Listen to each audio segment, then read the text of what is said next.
اللہ اور اس کے نبی کی محبت میں بڑھنے سے دنیا روک رہی ہے، یہ دنیا کی محبت کیسے کم ہوگی؟ جب تک کہ اس دنیا سے ہم نفرت چھٹکارا نہیں حاصل کریں گے، دنیا سے نفرت نہیں کریں گے۔ دیکھو نا اللہ تعالیٰ فرماتا ہے یا ایھا الذین آمنوا لا تلھکم اموالکم ولا اولادکم عن ذکر اللہ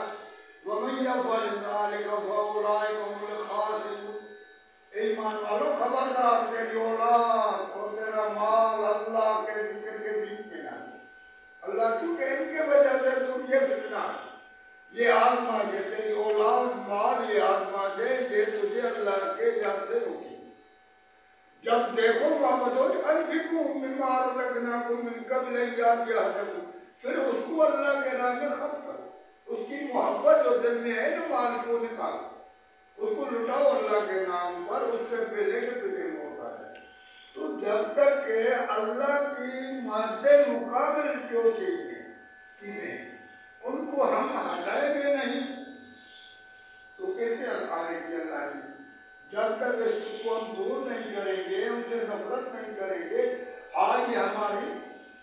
چاہت ضرورت ہے، لیکن اصل ضرورت ہماری آخرت ہے۔ ہماری نظر آخرت میں ہونی چاہیے، یہ دنیا کی ہے، دنیا کے حد تک ہے۔ ہم کہیں کہ مالدار ہو گئے کہ جیسے کہ اللہ کے محبوب صلی اللہ علیہ وسلم نے فرمایا جس کے پاس ایک وادی ہوگی تو وہ کہے گا دوسرا بھی آ جائے، ایک پہاڑ سونے کا ہوگا تو وہ کہے گا دوسرا بھی آ جائے، لیکن اگر میرے پاس ہو تو میں اس کو 3 دن میں اللہ کے نام پر اڑا دوں۔ تو یعنی اتنا وہ جو ہے نا زیادہ جو مال ہے، جو حد سے بڑھ ہے، اس کی محبت جمع کرنے کے بجائے اس کو اللہ کے نام پر اڑائیں گے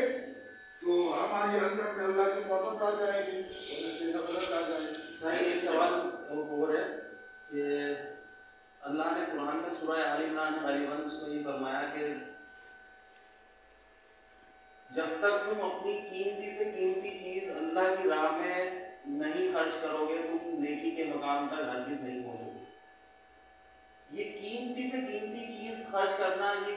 کون سی قیمتی چیز ہے جو اللہ رب العزت کی ریکوائرمنٹ ہے؟ دیکھو نا، جب صحابہ کرام نے یہ سنا، یہ آیت نازل ہوئی لن تنالوا البر حتی تنفقوا مما تحبون، تو حضرت ابو طالب رضی اللہ تعالیٰ عنہ نے اللہ کے محبوب صلی اللہ علیہ وسلم کا ہاتھ پکڑا، صحیح چلو، اس کا بہترین بہت بڑا قیمتی باغ تھا، وہاں لے کر گئے اور اپنی بیوی کو آواز نکالا کلے کی ماں، اس نے کہا کیا بات ہے؟ تو اللہ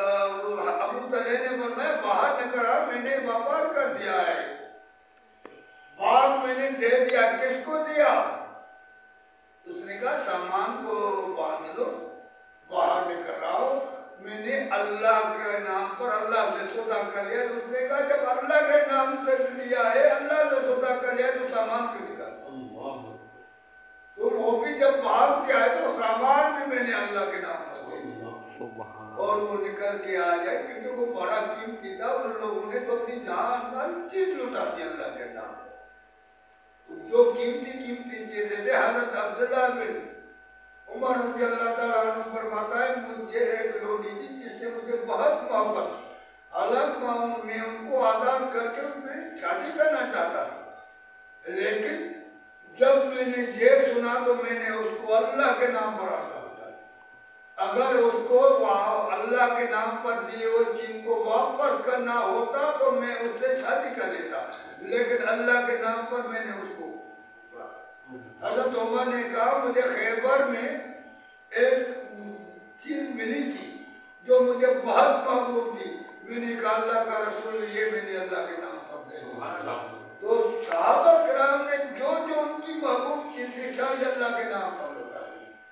تو ہم بھی اللہ سے محبت کریں، اللہ کے رسول سے محبت کریں، ان کے دین کی پہچان کریں اور علم سیکھیں، علم حاصل کریں۔ ہمیں یہ تو علم ہونا چاہیے نا کہ لا الہ الا اللہ کیا ہے، نماز کیا ہے، کون سی زبان میں ہے نماز، اس کی مینس کیا ہے، جیسے کہ عربی میں اقیموا الصلاۃ، تو صلاۃ کی کیا مینس ہے، تو ہمیں یہ معلوم ہونا چاہیے روزہ سوم کی مینس ہے.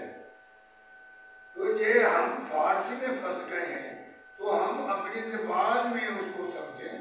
کلمے کو اپنی زبان میں سمجھیں کہ عربی میں جو لفظ ہے اس کی ہمارے زبان میں کیا معنی ہوگی، تبھی تو ہم کامیاب ہوں گے، تبھی ہمیں نجات